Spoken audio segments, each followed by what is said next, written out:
Connaissez-vous Lord of the Mysteries? Élu meilleure web novel de 2020, Lord of the Mysteries est un novel chinois, écrit par Cuttlefish That Loves Diving, de 8 volumes et environ 1400 chapitres. C'est conséquent effectivement, et ce seulement pour le premier livre, car Lord of the Mysteries est une trilogie, dont le deuxième livre, Circle of Inevitability, est actuellement en écriture. Avec mes quelques connaissances en tant qu'auteur et mon amour pour Lord of the Mysteries, je vais essayer d'expliquer ce qui rend ce novel si beau. Bonjour tout le monde, c'est Jobless Line, et aujourd'hui on va s'attaquer à un monstre du web novel. La question: Why is Lord of the Mysteries so great? Récapitulons d'abord brièvement l'histoire. Zhou Minghui, un jeune chinois d'une vingtaine d'années, se réveille subitement dans un lieu qui lui est inconnu. En face de lui, un vieux revolver au reflet cuivré et un livre à l'allure antique, rempli d'un alphabet qui lui est inconnu. Dehors, la lune cramoisie illumine faiblement le ciel, alors qu'il souffre d'un puissant mal de tête accompagnant son réveil. Mais quand il se regarde dans le miroir, un visage inconnu, arborant une plaie ensanglantée, se reflète dans ses yeux. Très vite, un constat s'impose. Ce n'est pas le monde qu'il connaît. Bon, ça, c'est le premier chapitre. Et déjà, on est lâché pleinement dans le mystère. Que s'est-il passé? Où est-il? Qui est-il? Pourquoi la lune est putain de rouge? Et rien que là, on a en fait tout ce qui fera la suite de l'histoire, à savoir toujours plus de mystère. Car oui, si vous croyez que ça va pour un premier chapitre, laissez-moi vous prévenir que plus l'histoire avancera, plus les mystères s'épaissiront. Et bonne chance pour attendre des centaines de chapitres, la réponse a toujours plus de mystères. C'est le charme de Lord of the Mysteries. Bon, je suis allé vite sur l'intro, mais j'ai une raison. Un premier chapitre, c'est toujours important. C'est ce qui décide si on continue le livre. Et là, c'est réussi. Mais Lord of the Mysteries, il y a 1400 chapitres, je vous rappelle.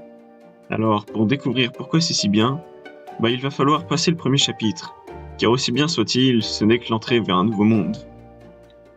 Alors, je le dis tout de suite, je vais vraiment pas spoiler l'histoire, car elle est juste incroyable. C'est un peu dommage, car je pourrais pas approfondir certaines choses, mais c'est un choix. Parce que des œuvres de ce niveau, il faut en faire l'expérience soi-même pour les comprendre. Je sais pas si j'exagère, mais bref. Mais il va quand même falloir parler de certaines choses, donc je spoilerai quelques événements du volume 1.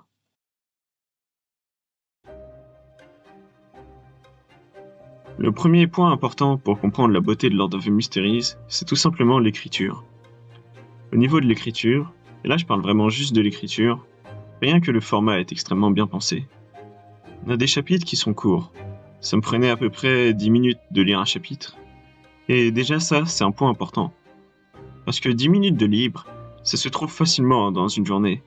Et en plus de rendre le chapitre facile à appréhender pour le lecteur, ça permet aussi de lui donner toute notre attention. Y a pas que Lord of the Mysteries qui fait ça. Beaucoup d'autres web novels, ou même les webtoons, choisissent un format similaire au niveau du temps. Mais quand une formule est efficace, autant l'utiliser. Y a pas non plus de longs paragraphes dans Lord of the Mysteries. Les descriptions sont courtes, avec presque seulement la partie importante. La partie importante évolue évidemment.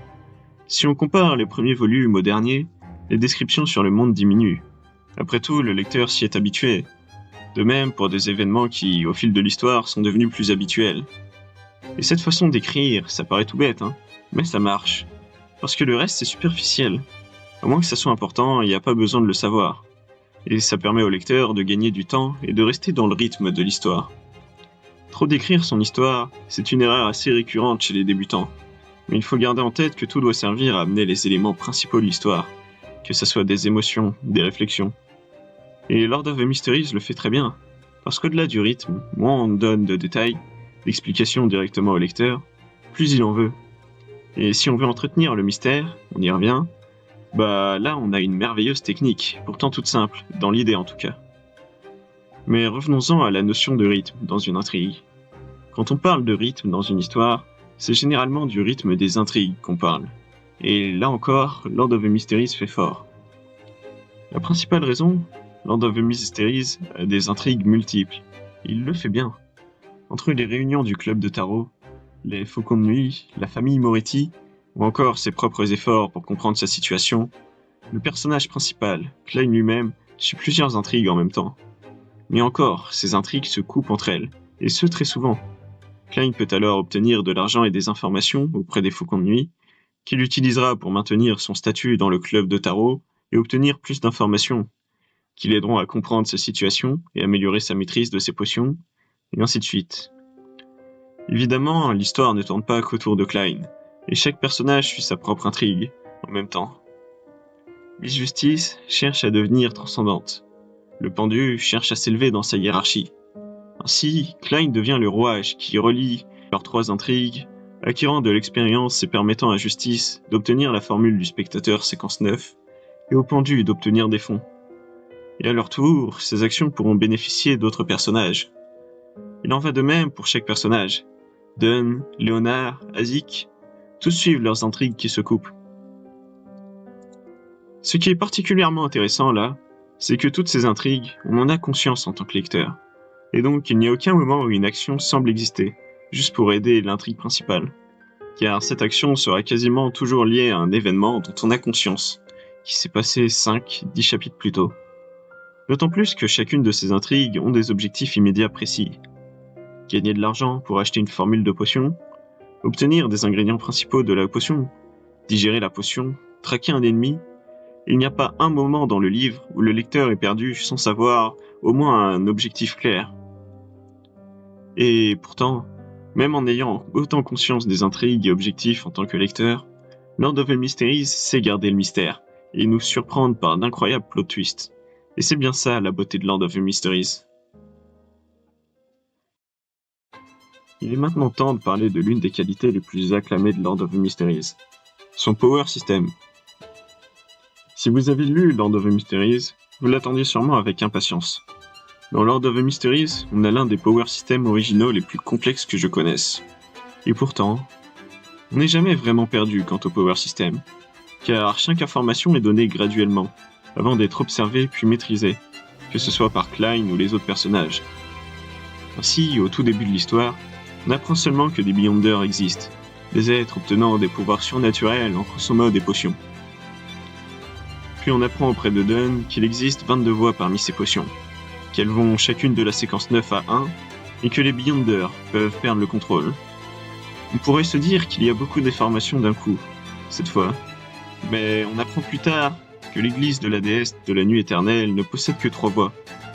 Et comme passer d'une séquence à une autre prend beaucoup de temps, il ne faudra retenir que les effets de la potion de séquence 9 que prend Klein. Autant dire, pas grand chose. Mais ce n'est pas grave, car ainsi le lecteur comprend comment marche la potion de Klein. Il apprend également, au fur et à mesure, les pouvoirs des Faucons de Nuit, qui sont tous de basse séquence et issus seulement des 3 voies que possède l'église. De quoi donner au lecteur des informations croustillantes, sans pour autant le surcharger. Quand enfin, on se lasse de ses pouvoirs, un personnage d'une nouvelle voie apparaît, ou un déjà connu monte de séquence. Comprendre peu à peu ce power system est l'un des plus grands plaisirs de Lord of the Mysteries. Un plaisir qui dure jusqu'à la fin du livre et qui participe grandement au thème du mystère. Car ce ne sont pas des informations auxquelles on peut avoir accès dès le début. Il faudra chercher toujours plus loin pour découvrir de nouvelles choses sur les voies Beyonder.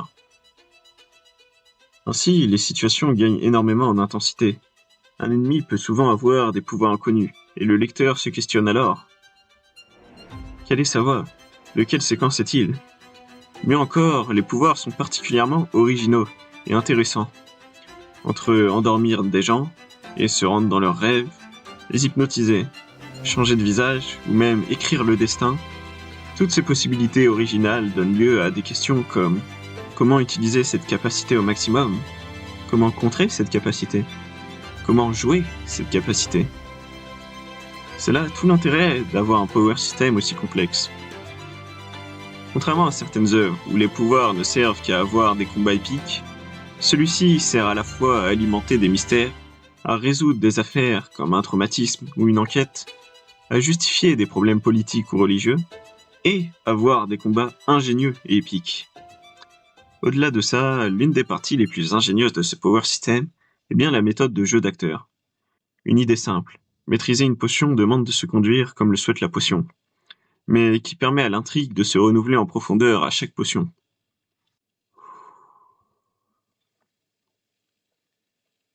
À l'origine, je voulais parler de l'horreur dans Lord of the Mysteries, Mais en fait, plus que réellement de l'horreur, Lord of the Mysteries joue surtout à fond sur le mystère, via l'inattendu et l'inconnu. Un inconnu qui peut se révéler effrayant. Je vais donc réunir ces deux parties en une seule.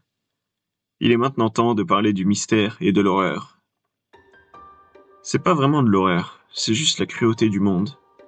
C'est quelque chose qui se retrouve un peu partout finalement dans l'histoire. Et je dois avouer que c'est quelque chose qui me touche particulièrement. Le monde est cruel, et tu ne peux jamais complètement t'y adapter. Tes camarades sont morts, mais c'est pas parce que tu étais trop faible. Ça aurait été impossible de l'empêcher. Tu étais juste au mauvais endroit, au mauvais moment. Le danger est partout dans ce monde, aussi bien à l'extérieur, tu ne sais jamais où peut se trouver Amon, qu'à l'intérieur. Tu es un danger pour toi-même.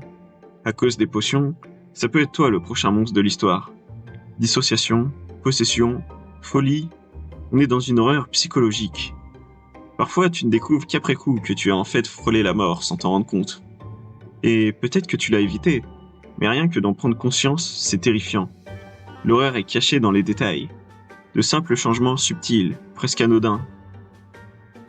Il y a tellement de possibilités dans le monde qu'a créé Cuttlefish, avec 22 voix de plusieurs séquences chacune. De nombreuses situations, plus tordues les unes que les autres, sont possibles. Et ce qui donne un tel impact à ces situations, c'est l'inconnu. On dit souvent que l'inconnu est la peur la plus ancienne. Ce qu'on n'arrive pas à comprendre, à expliquer, ça fait peur. Mais le monde complexe qu'a créé Cuttlefish permet d'encore améliorer cette peur. On nous montre petit à petit des pouvoirs incroyables, mais restreints par de nombreuses règles. Alors on s'y habitue. Mais le jour où ces règles, prises pour acquises, semblent éclater, voilà l'horreur réelle, la peur de l'incompréhensible, la vraie peur de l'inconnu. Et si cette manière d'aborder l'horreur est en fait si efficace, c'est bien grâce au talent de Cuttlefish pour entretenir le mystère dans chaque situation. Cuttlefish fait bien les choses. Un mystère dans Lord of the Mysteries n'a pas juste une situation complexe, puis sa solution. La situation elle-même est souvent le premier mystère. Elle est rarement évidente, découverte dans de petits détails. La première étape est de découvrir le problème. Vient ensuite la résolution du problème, qui prend elle aussi plusieurs étapes. Bien souvent, les capacités causant le problème sont inconnues. La deuxième étape est donc de comprendre les capacités impliquées et leurs limitations via plusieurs tentatives, parfois infructueuses. Arrive enfin la troisième étape, découvrir la raison et l'auteur. Là aussi, il y a plusieurs étapes, parfois de fausses pistes. L'auteur pourrait même lui-même être manipulé, laissant le mystère perdurer encore après la résolution de la situation. Évidemment, ça c'est le schéma de base. Si ce schéma se répétait tout le temps, l'impact serait largement amoindri. Des fois, l'auteur de la situation est connu, mais pas ses pouvoirs, ni ses raisons. D'autres fois, il n'y a que les pouvoirs qui sont connus. La durée de chaque partie du mystère peut également varier. Une fois la situation découverte, les pouvoirs peuvent être presque immédiatement compris ou non. Cependant, pour parler du mystère, il y a encore mieux que cela. On pourrait séparer le mystère dans Lord of the Mysteries en deux catégories. Le mystère actif, une séquence d'événements qui s'enchaînent, comme ceux vus précédemment, et le mystère passif.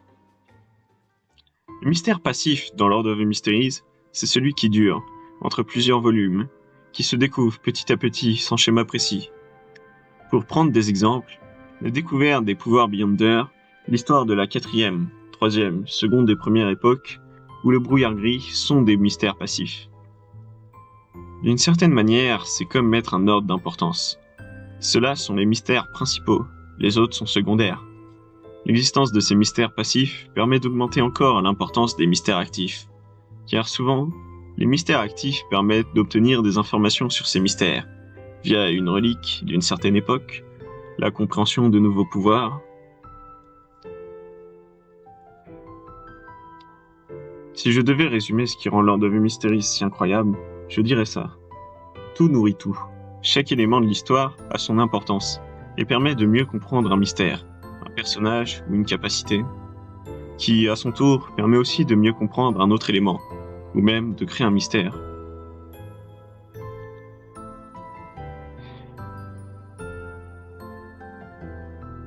Bon, on arrive vers la fin.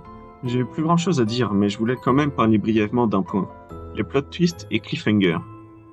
Est-ce qu'on peut parler des fins de volume dans Lord of the Mysteries ? Chaque volume se finit sur des plot twists juste incroyables, de grosses révélations ou de giga cliffhangers. Chaque fin de volume est plus incroyable que la précédente. Je vais pas pouvoir beaucoup parler de cette partie, car j'ai dit que je spoilerai pas, mais je peux au moins dire quelque chose. Mettre les plus gros plot twists à la fin des volumes, sur des événements bien plus longs et rythmés que le reste du volume, ça marche. Ça crée la hype. J'ai déjà dit que Lord of the Mysteries était incroyable.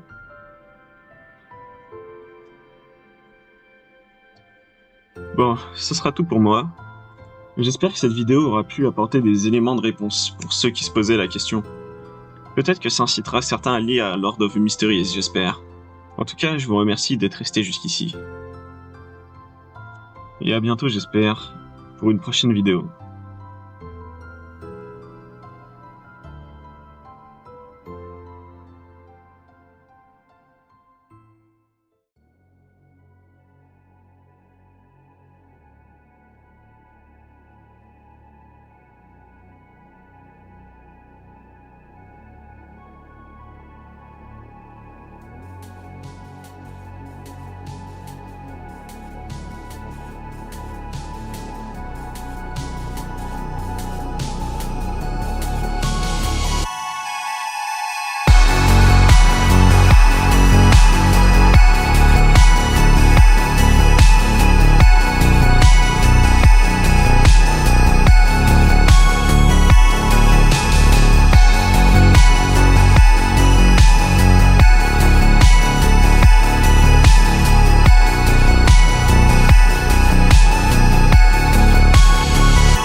And never forget, we are Guardians, but also a bunch of miserable witches that are constantly fighting against threats and madness.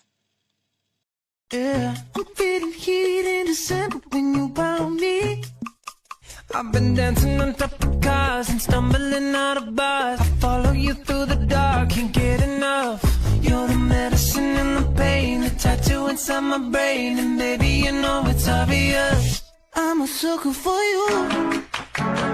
Say the word and I'll go anywhere blindly. I'm a sucker for you. Yeah, any road you take, you know that you'll find me. I'm a sucker for all the subliminal things no one knows about you, about you, about you, about you. And you're making the typical me break my typical rules. It's true, I'm a sucker for you.